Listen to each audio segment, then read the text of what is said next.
Hello students, आपका फिर से स्वागत है मेरे 12वें लेक्चर में, जो कि है फीमेल रिप्रोडक्टिव सिस्टम के ऊपर। आज हम female reproductive system of flowering plant की बात करेंगे, और वो क्या होता है, कार्पल या पिस्टल। कार्पल या पिस्टल की हम बात करेंगे कि वो क्या होता है, उसका स्ट्रक्चर बाहर से दिखने में कैसा होता है। कार्पल को हम लोग मेगास्पोरोफिल भी कहते हैं।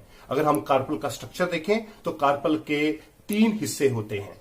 एक सबसे ऊपर वाला हिस्सा जिसको हम स्टिग्मा कहते हैं, फिर दूसरा जिसको हम लंबा सा हिस्सा जिसको हम स्टाइल कहते हैं, और तीसरा जो उसका हिस्सा होता है उसको हम ओवरी कहते हैं। स्टिग्मा क्या होता है? स्टिग्मा उस पिस्टल का या कार्पल का सबसे ऊपर वाला हिस्सा होता है, अपर रीजन होता है, जिसके ऊपर पोलन ग्रेन, हवा में आए हुए पोलन ग्रेन वो उसके ऊपर लैंड करते हैं। तो वो कहां पे, स्टिग्मा के ऊपर क्या होता है, पोलन ग्रेन जो होते हैं वो वहां पर लैंड करते हैं।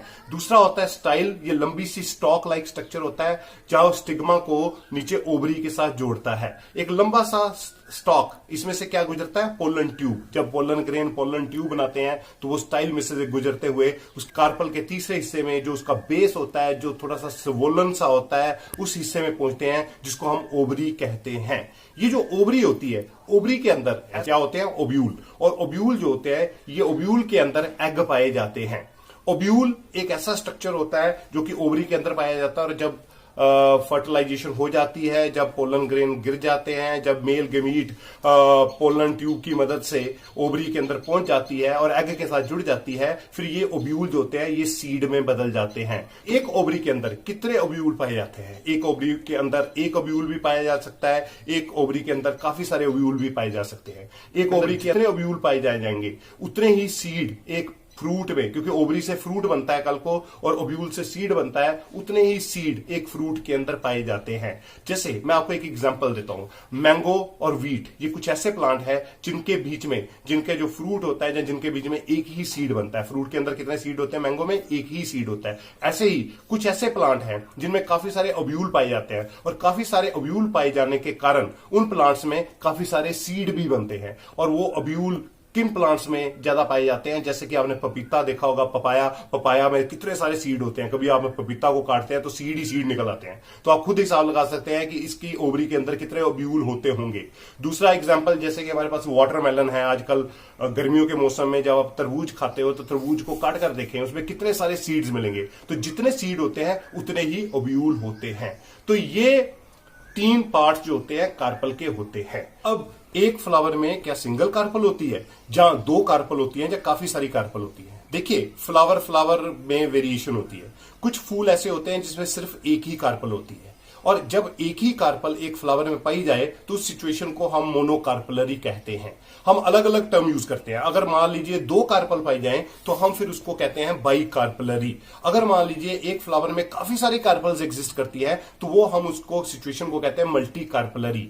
मैं पहले भी आपको बता चुका हूं, अगर एक फ्लावर में एक से ज्यादा कार्पल्स हो और काफी सारी कार्पल्स हो, उनको लार्ज नंबर ऑफ कार्पल्स को हम टुगेदर क्या कहते हैं, गाइनोशियम। इसके लिए हम टर्म यूज करते हैं गाइनोशियम।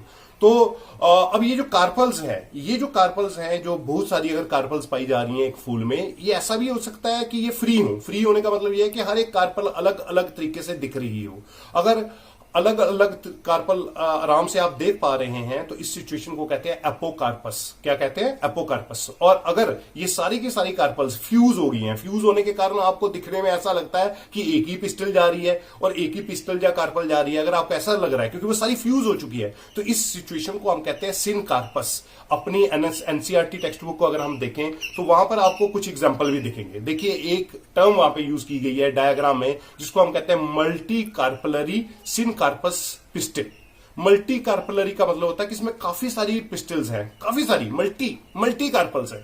और वो क्या होगी? सिनकार्पस। सिनकार्पस का मतलब हो गया कि वो जो सारी की सारी कार्पल्स हैं वो आपस में जुड़ गई हैं, और जुड़ने के कारण एक ही पिस्टल दिख रही है। जैसे कि पेपावर एक एग्जांपल वहां पे दिया गया है, और वहां पर आप देखेंगे कि पेपावर में इस तरीके की सिचुएशन होती है, मल्टी कार्पलरी सिनकार्पस। और दूसरी सिचुएशन होती है मल्टी कार्पलरी एपोकार्पस। उसका मतलब ये होता है कि काफी सारी कार्पल्स है और हर एक कार्पल अलग अलग है, फ्री है, क्योंकि हम उनको एक एक कार्पल को पहचान सकते हैं। तो है दोनों ही मल्टी कार्पलरी सिचुएशन है, दोनों में काफी सारी कार्पल्स है, लेकिन सिनकार्पस में जुड़ गई थी और एपोकार्पस में फ्री थी। कौन सा ऐसा प्लांट है जिसमें मल्टी कार्पलरी एपोकार्पस सिचुएशन दिखती है, जैसे कि मिचेलिया में आप इस तरीके की सिचुएशन देखेंगे।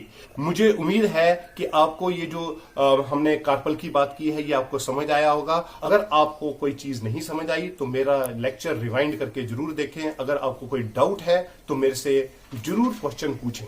और दूसरी बात यह है कि हम जो अगला लेक्चर होगा, जो अगला हमारा लेक्चर है 13वां, उसमें हम बात करने जा रहे हैं ओब्यूल की। ओब्यूल के बारे में हम और डिटेल से बात करेंगे, क्योंकि ओब्यूल को मेगास्पोरेंजियम कहते हैं। जैसे कि हम प्लांट्स में माइक्रोस्पोरेंजियम किसको कहते थे? पोलन सैक को कहा था माइक्रोस्पोरेंजियम। तो वैसे ही मेगास्पोरेंजियम जो होता है वो ओब्यूल होता है, क्योंकि ओब्यूल के अंदर मेगास्पोर पाया जाता है। क्या पाया जाता है? मेगास्पोर। तो मैं अगले लेक्चर में आपसे मिलूंगा।